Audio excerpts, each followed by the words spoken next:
¿Están seguros de saber quién construyó realmente las grandes ciudades del siglo XIX? Entonces, expliquen una cosa sencilla.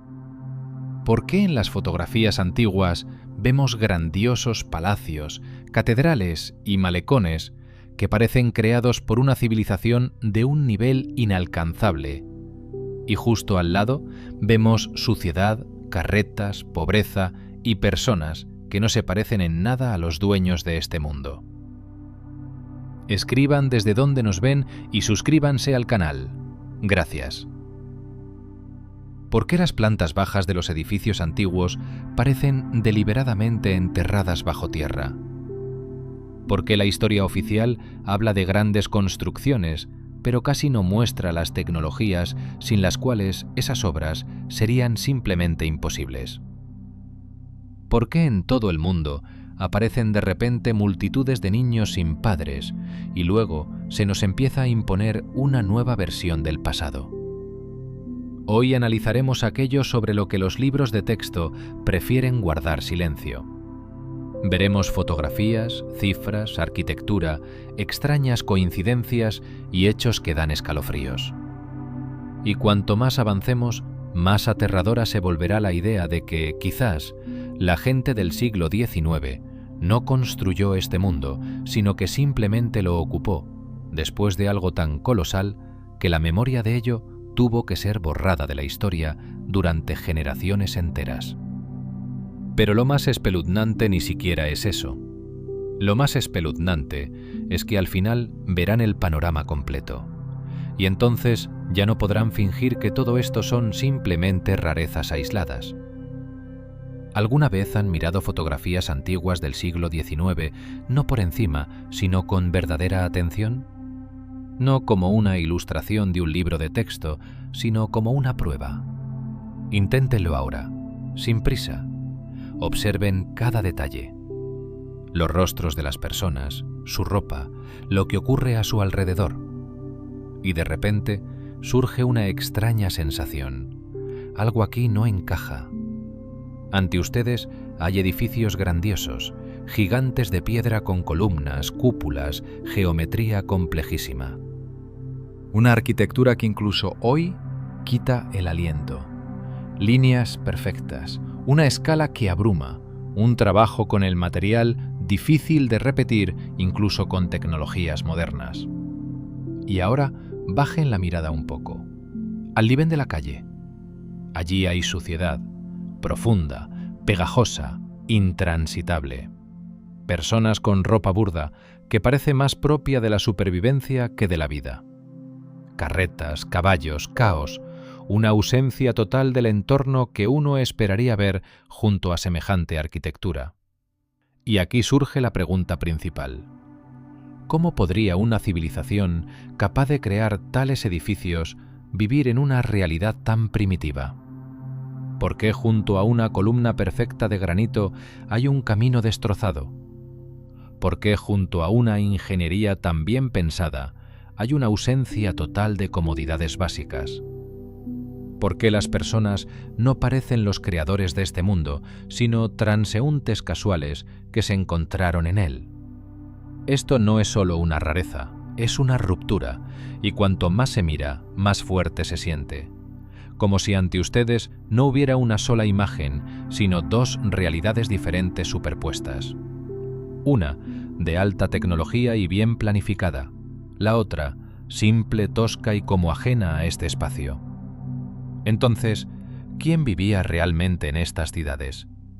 ¿Los que las construyeron? ¿O los que llegaron después y simplemente ocuparon lo ya hecho? Si estas dos partes no coinciden, el error no está en los detalles, el error está en la base misma de lo que nos han contado. Ahora ampliemos la mirada. Alejémonos de una sola fotografía y observemos ciudades enteras. San Petersburgo, París, Roma, Chicago a mediados del siglo XIX. Diferentes países, diferentes culturas, pero la imagen se repite con una precisión aterradora. Ante nosotros hay una arquitectura monumental, columnatas, palacios, catedrales, malecones de granito. una escala calculada no para décadas, sino para cientos de años hacia el futuro. Todo está verificado, pensado, llevado a la perfección. Y de nuevo, el mismo contraste. A los pies de estos gigantes, una vida primitiva. Calles sucias, ausencia de infraestructura normal, transporte muy básico. Personas ocupadas en sobrevivir, no en crear. No es solo una diferencia en el nivel de comodidad, es una brecha tecnológica. Intentemos imaginar, si son capaces de crear un edificio con geometría perfecta e ingeniería complejísima, definitivamente son capaces de pavimentar la calle frente a él. Es un nivel básico. Pero en las fotos vemos lo contrario. ¿Por qué? ¿Por qué una civilización que posee un procesamiento preciso de la piedra no resuelve tareas elementales de urbanización? ¿Por qué junto a una arquitectura del más alto nivel hay un entorno que no corresponde a ese nivel? Aquí no se puede recurrir a «así se vivía entonces», porque los propios edificios lo contradicen. No son primitivos, son complejos, precisos y bien pensados.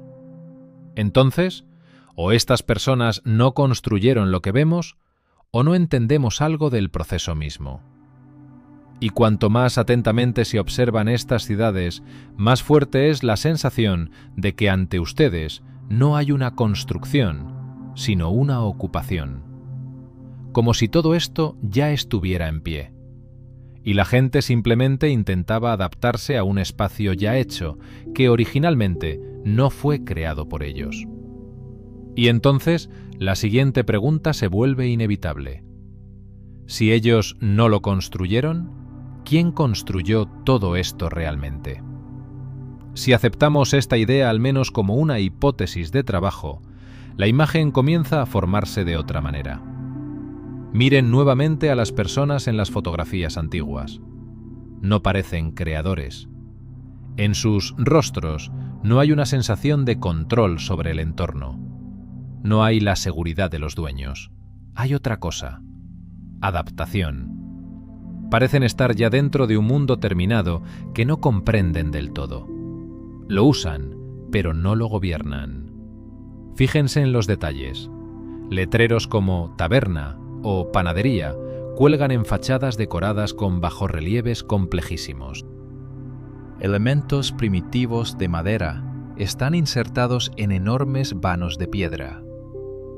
Todo esto no parece un diseño unitario, sino un intento de adaptación.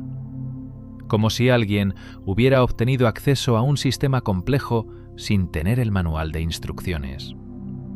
Y comienza a usarlo a su nivel, simplificando, modificando, a veces incluso dañándolo, para tratar de integrarlo a sus necesidades.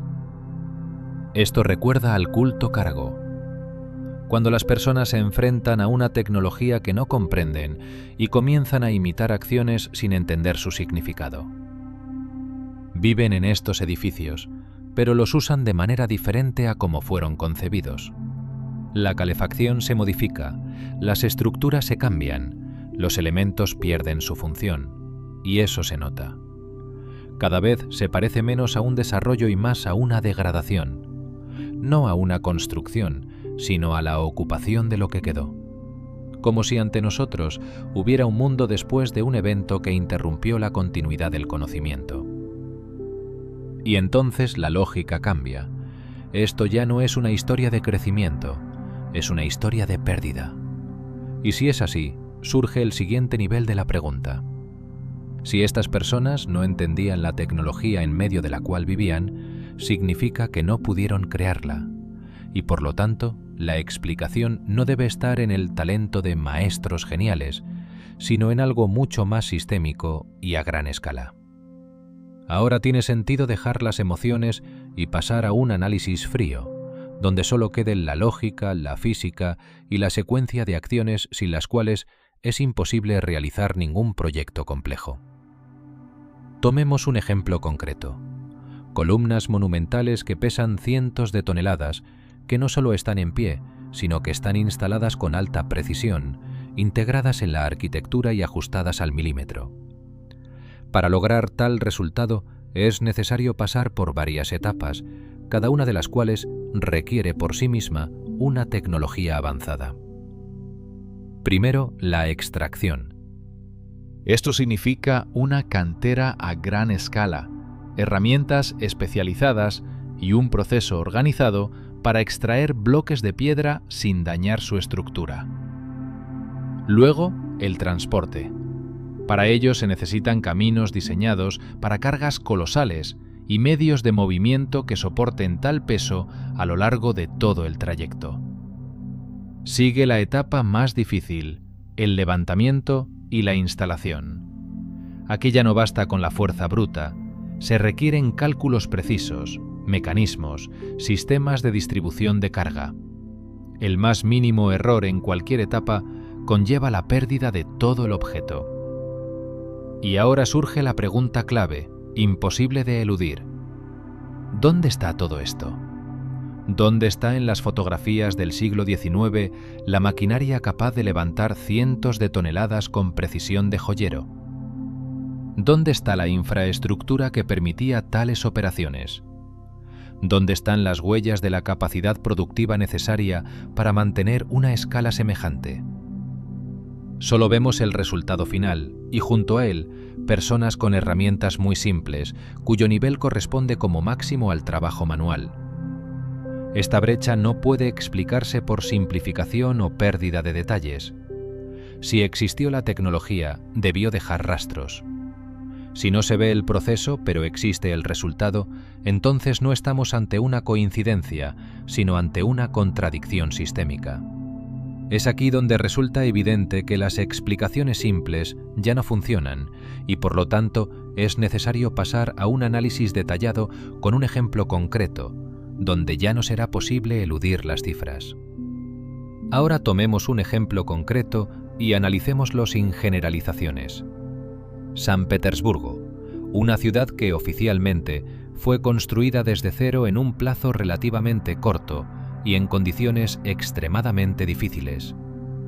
Se nos dice que miles de personas, en un entorno hostil, lograron erigir toda una capital, y no solo un conjunto de edificios, sino un complejo arquitectónico del más alto nivel. Pero si dejamos a un lado las formulaciones bonitas y observamos los volúmenes, el panorama cambia por completo. No se trata de miles, sino de millones de ladrillos. Además, todos de la misma calidad, resistencia y geometría. Para garantizar tal volumen se necesitan producciones que funcionen sin parar. No son talleres artesanales, sino una industria plena, con una logística y un suministro claros. Luego surge el siguiente nivel del problema, el combustible. Cocer ladrillos requiere una enorme cantidad de energía. Si la escala se multiplica, el consumo de combustible crece proporcionalmente. Y aquí aparece una rareza. Si observamos mapas antiguos e imágenes de los alrededores de San Petersburgo de esa época, podemos notar que no hay bosques densos en las inmediaciones.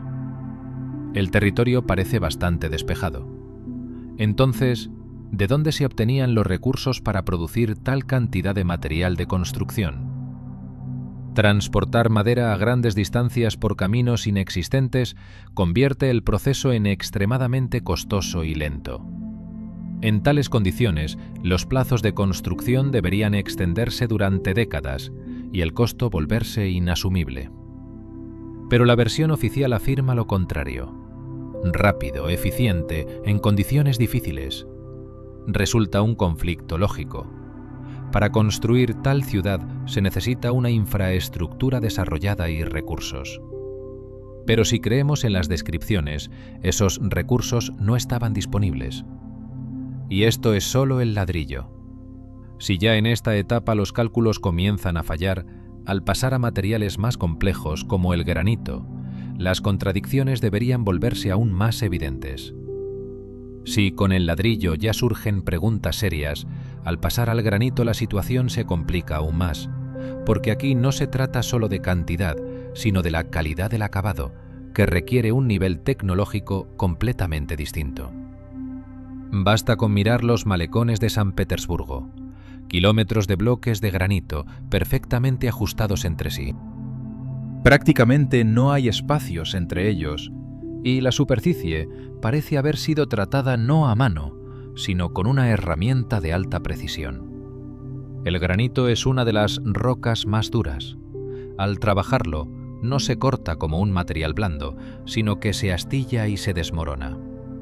Obtener una superficie plana con herramientas de percusión es extremadamente difícil, y lograr un ajuste perfecto de múltiples bloques es prácticamente imposible sin mecanización. Pero aquí no termina todo. Observe las columnas. Cilindros enormes con geometría perfecta y superficie lisa. No es solo un acabado, es una forma precisa, mantenida a lo largo de toda su longitud. Para crear tal objeto es necesario girar la pieza en bruto o mover la herramienta con una estabilidad muy alta. Ambas opciones requieren equipos complejos. Añádale a esto el pulido. La superficie de las columnas refleja la luz como si hubiera sido pulida con tecnologías que garantizan una presión y velocidad uniformes. Lograr tal resultado a mano y a tal escala es prácticamente imposible. Y hay otro ejemplo revelador, la llamada Bañera del Zar, una construcción monolítica de granito con paredes delgadas y una superficie interior lisa. Cualquier error en el proceso de trabajo podría haber llevado a la destrucción de la pieza en bruto, lo que hace que el método manual sea extremadamente arriesgado. Todo esto apunta a una cosa: estamos ante huellas de tecnologías que no encajan con el nivel de herramientas que se atribuyen a esa época. Y si tales tecnologías realmente se aplicaron, surge la siguiente pregunta, que se vuelve cada vez más apremiante. ¿A dónde desapareció el equipo capaz de crear tales cosas y por qué no quedó de él ningún rastro evidente? Incluso si por un momento cerramos los ojos ante la cuestión tecnológica, queda otra capa imposible de ignorar: la propia lógica de la arquitectura y su adecuación al ser humano. Observe las proporciones. Techos de 5 y a veces 6 metros de altura, enormes aberturas de arco. Puertas cuyos pomos están a la altura del pecho o más arriba. Escalones con una altura inusualmente alta, incómodos para caminar a un ritmo normal. Si imaginamos que todo esto se creó para el ser humano del siglo XIX, surge una pregunta lógica: ¿por qué? Toda construcción obedece a una lógica de comodidad y eficiencia, especialmente en un clima frío. Cuanto más bajo es el techo, más fácil es conservar el calor. Cuanto más compacto es el espacio, menores son los costos de calefacción. Es física básica, imposible de ignorar. Pero en estos edificios vemos lo contrario: enormes volúmenes, difíciles de calentar, espacios donde el aire caliente sube y el frío se queda abajo. Si tales edificios se hubieran construido para la vida cotidiana en un clima severo, su arquitectura sería diferente, más práctica, más económica. Sin embargo, la realidad dice otra cosa. Se tiene la sensación de que estos parámetros se calcularon originalmente no para las condiciones en las que los edificios se usan ahora, ya sea para otro clima o para otros principios de funcionamiento de los propios espacios. Y aquí surge otra rareza. Algunos elementos que hoy se perciben como chimeneas o estufas tienen una construcción poco adecuada para la combustión habitual de combustible. Su uso en modo convencional podría ser ineficiente o incluso inseguro. Esto sugiere que el propósito original de estos sistemas podría haber sido diferente de cómo los usamos ahora. Si la arquitectura no se corresponde con las condiciones de vida, significa que o bien las condiciones cambiaron, o estamos usando estos edificios de manera diferente a como fueron concebidos inicialmente. Y entonces la siguiente pregunta se vuelve aún más profunda. ¿Qué cambió exactamente? ¿El entorno o nuestra comprensión de estas estructuras? Si continuamos observando no las fachadas, sino lo que está oculto por debajo del nivel de los ojos, la imagen se vuelve aún más extraña. Se trata de los llamados pisos enterrados, que se encuentran en prácticamente todas las ciudades antiguas. Fíjense en los edificios donde las ventanas están justo al nivel del suelo o incluso por debajo. A menudo son ventanas completas con marcos, proporciones normales y rastros de acabados. No parecen agujeros técnicos o ventilación. Son elementos diseñados para un uso normal. Pero hoy están parcialmente enterrados o completamente cubiertos por una capa de tierra. La explicación oficial suena simple: la capa cultural. Supuestamente, a lo largo de décadas o siglos, el nivel del suelo se elevó gradualmente debido a la acumulación de basura, polvo y restos de actividad humana. A primera vista, esto parece lógico, pero si se piensa en la escala, surgen preguntas. Para que el nivel del suelo suba varios metros, se requiere un volumen colosal de material. Esto no puede ocurrir de manera imperceptible y uniforme, especialmente en un entorno urbano donde el territorio se usa y limpia constantemente. Además, en estas capas a menudo se encuentra un material homogéneo, similar a la arcilla, y no una mezcla caótica de desechos domésticos. Esto ya es una imagen diferente. La arcilla es una roca sedimentaria que normalmente es transportada por el agua. Para que cubra una ciudad a tal profundidad se necesita un flujo poderoso, capaz de mover enormes masas de suelo simultáneamente. Y entonces surge otra versión de lo ocurrido. No una acumulación gradual, sino un evento único que cambió el nivel de la superficie. Si imaginamos que las ciudades quedaron parcialmente bajo una capa de sedimentos en un periodo corto, muchas cosas comienzan a explicarse. Y entonces estos sótanos dejan de ser sótanos. Se convierten en antiguos primeros pisos, y esto cambia la percepción de toda una ciudad. Porque en ese caso, no estamos ante simples construcciones antiguas, sino ante un espacio que experimentó un evento que cambió radicalmente su estructura. Y entonces la siguiente pregunta se vuelve inevitable. Si esto sucedió, ¿qué pasó con quienes vivían aquí antes de ese momento? Si desplazamos la atención de las fachadas hacia abajo, hacia donde termina el nivel moderno de la calle, comienza a aparecer un detalle aún más extraño y sistemático, que no puede atribuirse a la casualidad. Se trata de los llamados pisos enterrados, que se encuentran en prácticamente todas las ciudades antiguas, independientemente del país y el clima. En muchos edificios se pueden ver ventanas que están al nivel del suelo o incluso por debajo. Y no se trata de estrechas aberturas técnicas, sino de ventanas completas con proporciones normales, marcos y rastros de acabados, claramente diseñadas para ser usadas como viviendas o espacios de trabajo. Sin embargo, hoy una parte significativa de estos elementos está parcialmente enterrada o completamente oculta bajo una capa de tierra. La explicación oficial se reduce a la llamada capa cultural, que supuestamente se forma por la acumulación gradual de basura, polvo y restos domésticos. A primera vista esto suena convincente, pero si se relaciona con las escalas reales, la lógica comienza a fallar. Para que el nivel del suelo suba varios metros, se necesita un volumen enorme de material, que no puede acumularse de manera uniforme e imperceptible, especialmente en condiciones de vida urbana activa. Una pregunta adicional la plantea la composición de esta capa. En varios casos, no se trata de desechos mezclados, sino de una masa bastante homogénea, similar a la arcilla. Y esto ya no es un producto de la vida cotidiana, sino una roca sedimentaria que se forma cuando el suelo es transportado por el agua. Este tipo de depósitos indica no un proceso gradual, sino un evento relacionado con un poderoso movimiento de masas. Si consideramos esta versión, la imagen cambia. Ya no estamos ante un lento aumento del nivel de las calles, sino ante las consecuencias de un impacto único, capaz de enterrar parcialmente los niveles inferiores de los edificios. En este caso, Los llamados sótanos dejan de ser espacios originalmente diseñados como tales y se convierten en antiguos primeros pisos que quedaron por debajo de la nueva superficie. Y entonces, la percepción del entorno urbano cambia fundamentalmente, porque no se trata simplemente de edificios antiguos, sino de un espacio que experimentó un evento que cambió radicalmente su estructura y nivel. Y esto inevitablemente lleva a la siguiente pregunta, que ya no se puede eludir. Si tal impacto realmente ocurrió, ¿qué pasó con las personas que se encontraban aquí en ese momento?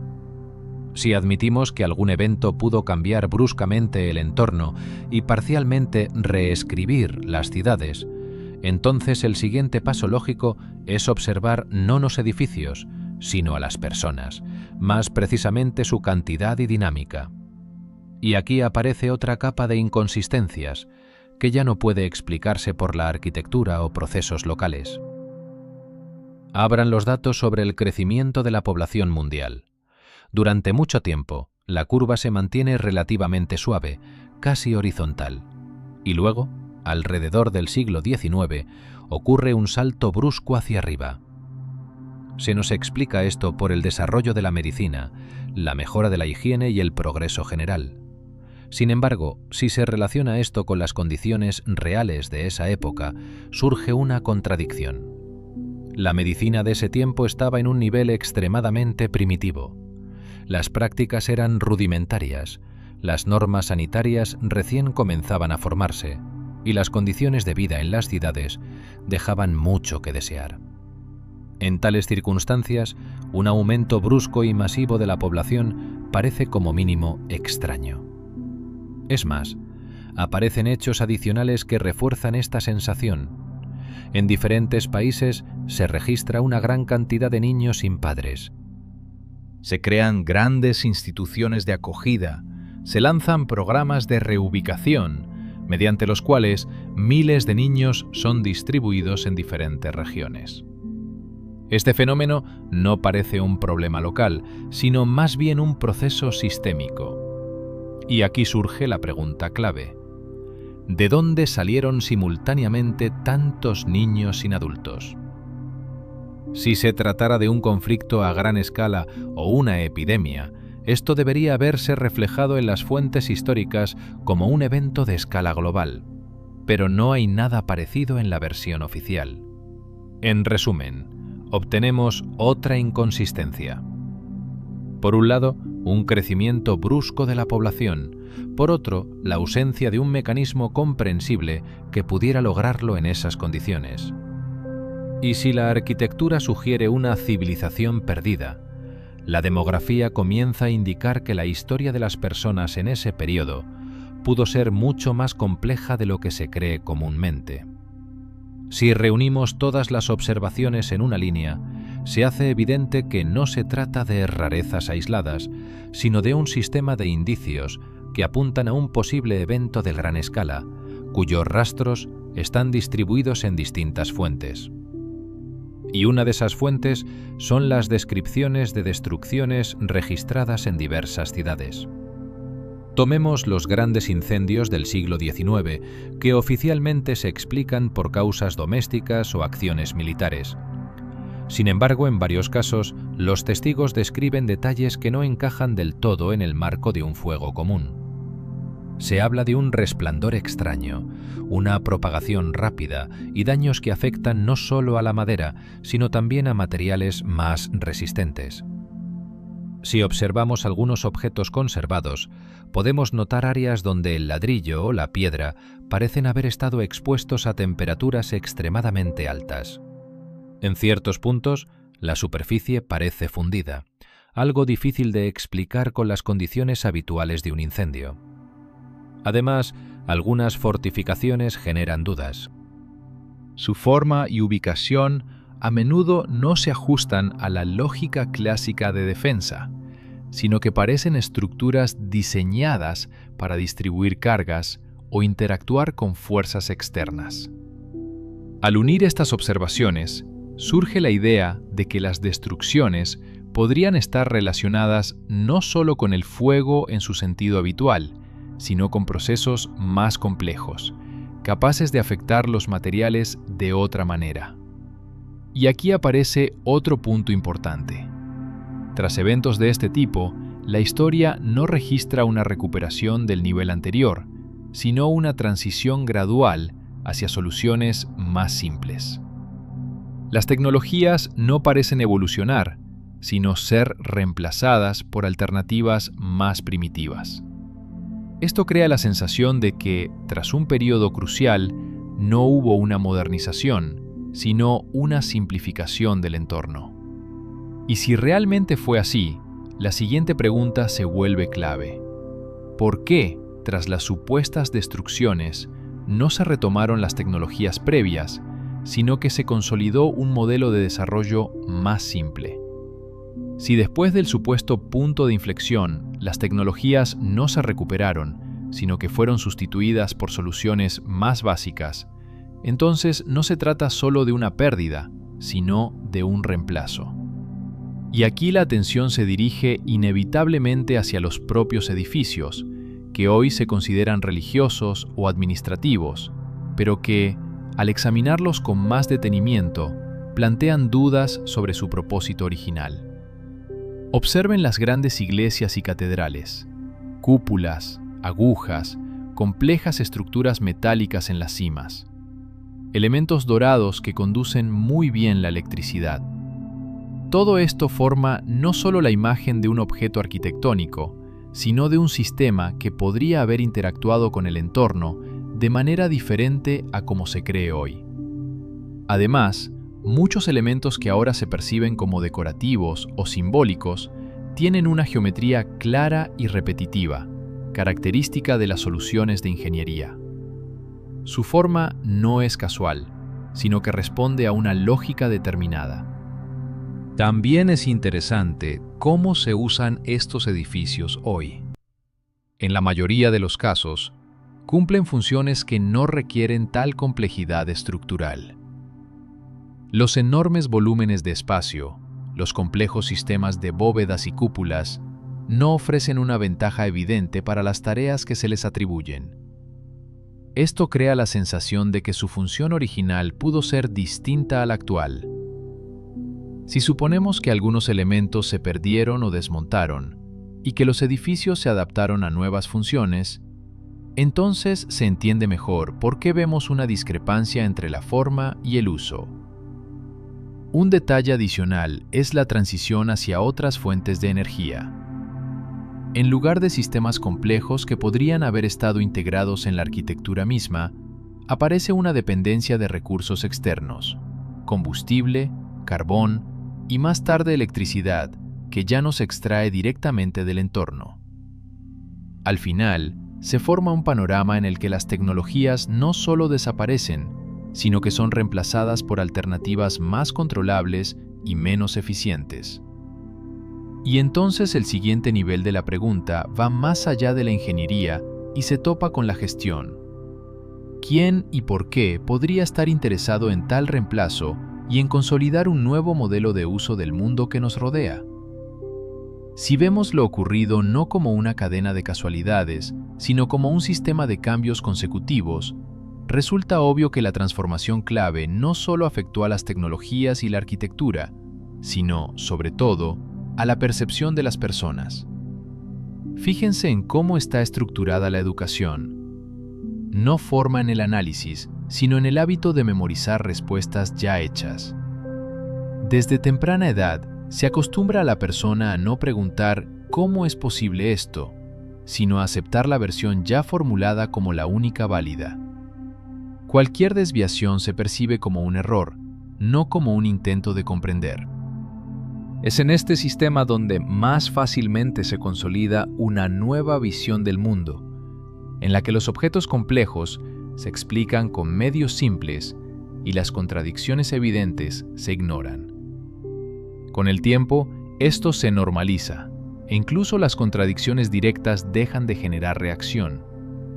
Además, se refuerza el efecto con la exhibición del llamado progreso.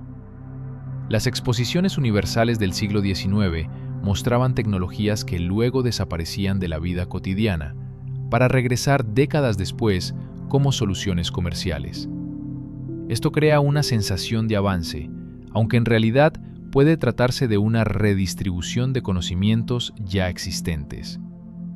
En este contexto, la arquitectura sigue siendo la única fuente difícil de reescribir por completo. La piedra conserva la forma, las proporciones y las huellas del trabajo. Por eso los edificios antiguos se restauran, modifican y adaptan activamente a nuevas interpretaciones. Pero a pesar de esto, persiste una sensación general de discrepancia. Se manifiesta como una intuición de que el entorno es más complejo de lo que se cree. Y aquí surge la pregunta principal, que ya no puede ignorarse. Si la visión del pasado está realmente distorsionada, ¿qué cambia esto en el presente y el futuro? Cada uno busca su propia respuesta, pero el primer paso siempre es el mismo: empezar a observar con más atención y hacer preguntas donde antes no las había. Si este análisis te hizo ver las cosas cotidianas de otra manera, apoya el video, dale like, suscríbete al canal y activa las notificaciones para no perderte los próximos materiales. Eso es todo. Nos vemos en el próximo video.